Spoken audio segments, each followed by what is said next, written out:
All right, guys. Al back again with Bethany Farm and Nursery. And this time, we're coming from our shade section up here on the farm. So everything in this area that's under the trees is either partial or full shade tolerant. So we have our Japanese maples up here, our hollies, our boxwoods, tons of other shrubs, perennial flowers on the tables. The reason we have everything placed here is because of these massive trees and where they're situated on the property. Basically what goes on is the majority of these plants are going to receive afternoon sun, no morning sun. I did pull 5 of my favorite partial to full shade plants. So I want to take the time to show you guys them and give you a brief overview on it. I actually have a special guest who's waiting for me right here. Oh, hi Alex. You just caught me in the middle of appreciating some of these beautiful plants you pulled. So this is Ryan. Howdy. And I figured since we're in the shade, it'd be nice to sit down. Absolutely. And just kind of discuss what we pulled. Yeah, what did you pull here? So we have our azaleas, we have a Hosta, we got a Fern, Astilbes, and Mountain-Laurel. So maybe we'll start with the azalea, talk a little bit about azaleas, why we like them, what they can do for you in your landscape, and then we'll just work down the line, I guess. So azaleas. How do you feel about azaleas? What's not to like? I mean, Exactly. flowers, they almost have a kind of tropical look to them. They're evergreen. There's actually a native azalea. I think it's Rhododendron periclymenoides. I saw it at Sleeping Giant recently. It doesn't look like this, but it's kind of similar. And something people might not know is that they're directly related to the rhododendrons. It's true. Yeah. So how do you feel about azaleas? So I love azaleas. Couple things about the azaleas. They could be used a couple different ways in your landscape. They could just be a flashy centerpiece to a landscape. They could also make a nice backdrop. One thing that you do need to remember about azaleas though is that they're quick bloomers. So usually they're only going to bloom for about 3 weeks. This was kind of an anomaly, isn't it? It is. This azalea is the last one that we found on the property that was still in bloom. So she just came on late. But like Ryan said, beautiful flower, super flashy. They come in all sorts of different colors. They're not going to get super tall. They're not going to get super wide. But after they bloom, they are going to retain their foliage. So that's why I say they make a good backdrop. Absolutely. Because if you plant other flowers in front of your azalea, the azalea is basically, like I said, going to be the backdrop. It's going to make the other flowers in front kind of burst a little bit. Another thing that I do want everyone out there to know about the azaleas is that they do bud on old wood, which means that they set their buds relatively quickly after they bloom. So if you are going to go and trim or prune your azaleas, you want to do it 2 to 3 weeks after they bloom. Pro tip. It is a pro tip. Yeah. I like that. Unfortunately, not a lot of people know that, and what ends up happening is they'll wait until the fall. They'll go out, they'll trim their azaleas, and then next year they're not going to have any flower. We see that a lot with hydrangeas. Yes. People will knock their hydrangeas back and they're like, why aren't my hydrangeas growing? Because it's just taking too long. Another thing that I like about these is that people are always looking for some kind of evergreen, and they automatically think, I'm going to go with an ilex, I'm going to go with a buxus or something like that. But this actually blooms, and you have that. Yes. Yeah, exactly. So like we said, quick bloomer, not like your hollies or your boxwoods, which are just going to show their foliage all year. They're not going to bloom, which are beautiful, like but this has the added pop. Yeah, it has the added pop. Yeah. All right, so moving on. So this is actually my personal favorite. I love Hosta. Hosta. Hosta is cool. Interesting fact about the Hosta that I just learned, there's over 3,000 varieties I didn't know that. of Hosta. So you have lots of choices. These guys are full shade tolerant plants. You can plant these in full shade. They're gonna grow.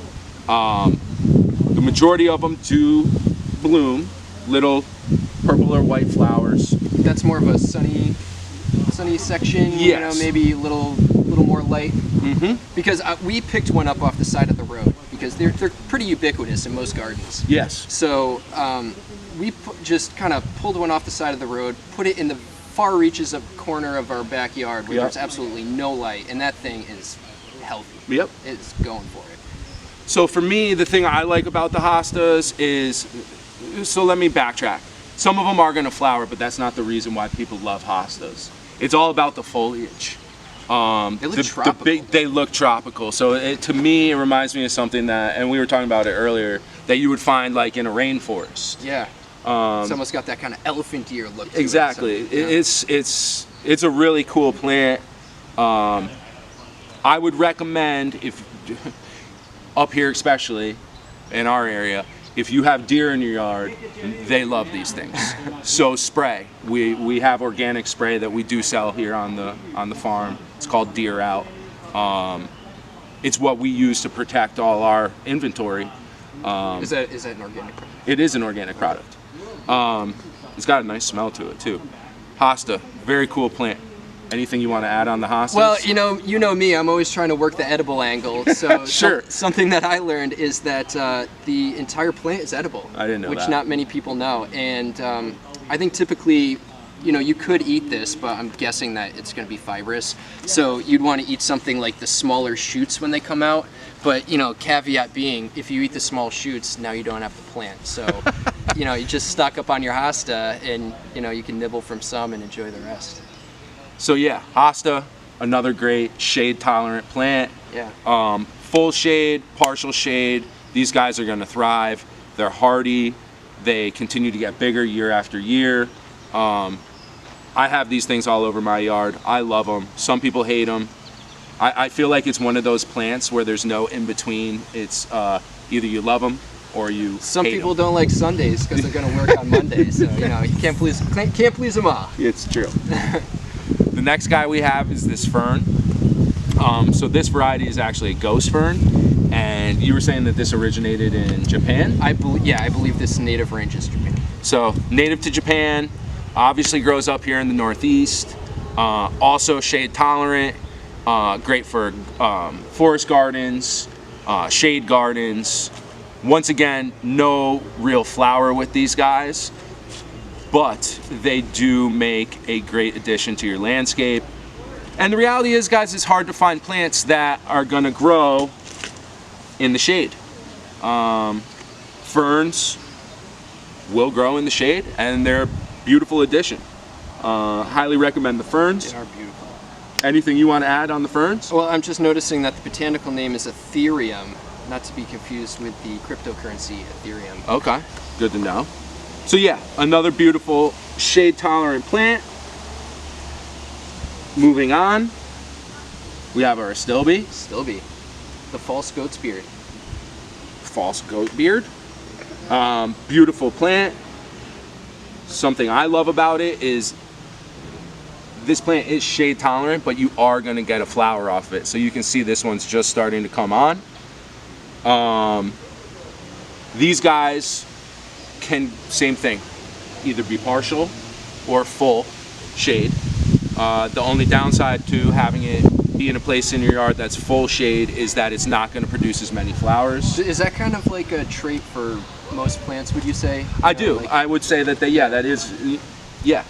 I think most flowering plants that can tolerate shade, if they're getting partial sun, they're gonna throw out more flower. And that's like 2 to 4 hours earlier morning, maybe? So partial is usually considered anywhere between 4 to 6. Okay.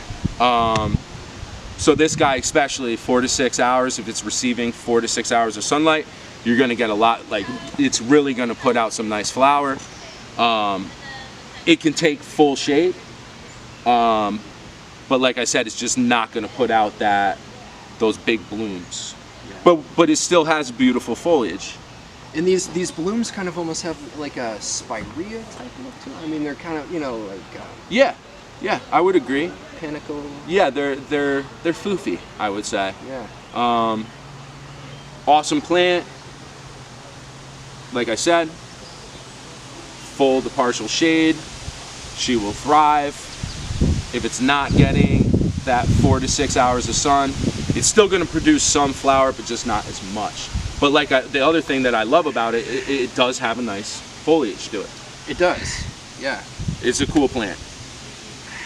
Last but not least, Our state flower. our state flower.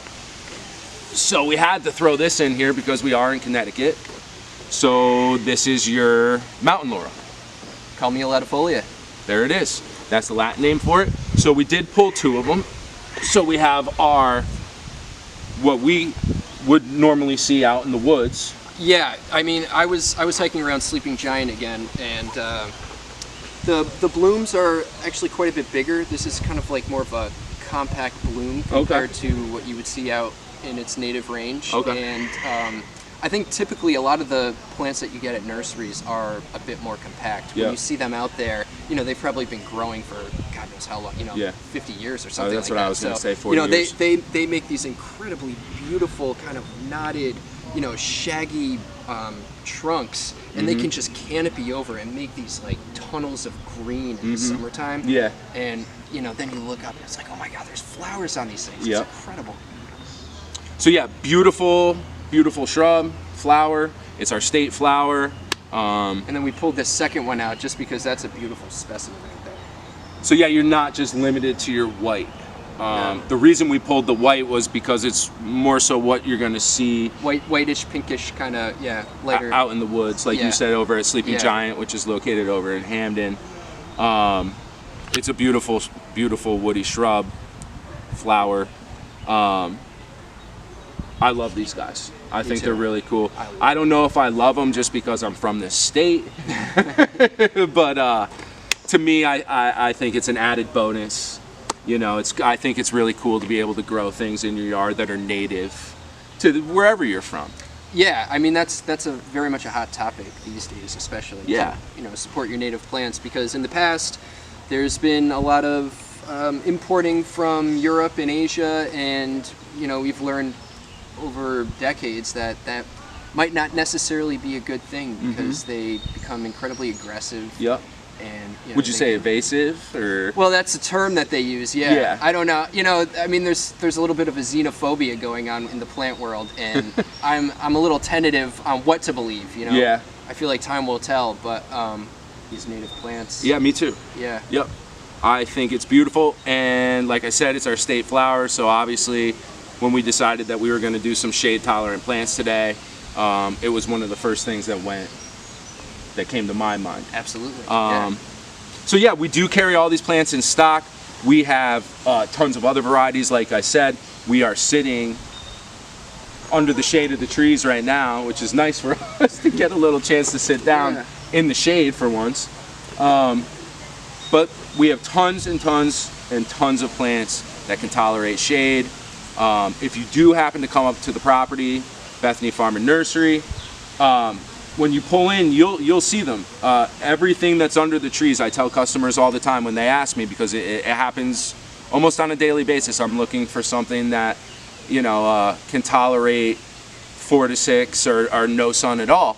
And this is always where I steer them. Everything that's underneath the tree line here is either full or partial shade plants, shrubs on the ground, trees on the ground, perennial flowers on the tables, guys. And yeah, that's our video for today. Appreciate you guys watching, and don't forget to like, subscribe, whatever you want to do. We appreciate all the views we're getting. We appreciate the subscribers, and we're going to continue to try to keep on bringing you more and more content. You know, we love what we do up here. Ryan and I are both passionate about plants. Sure are. And hey, Ryan, I enjoyed having you here with me, man. It's nice to. It's great to be here with Yeah, it's I like the flower in the ear. So thanks, and I'll see you guys again soon.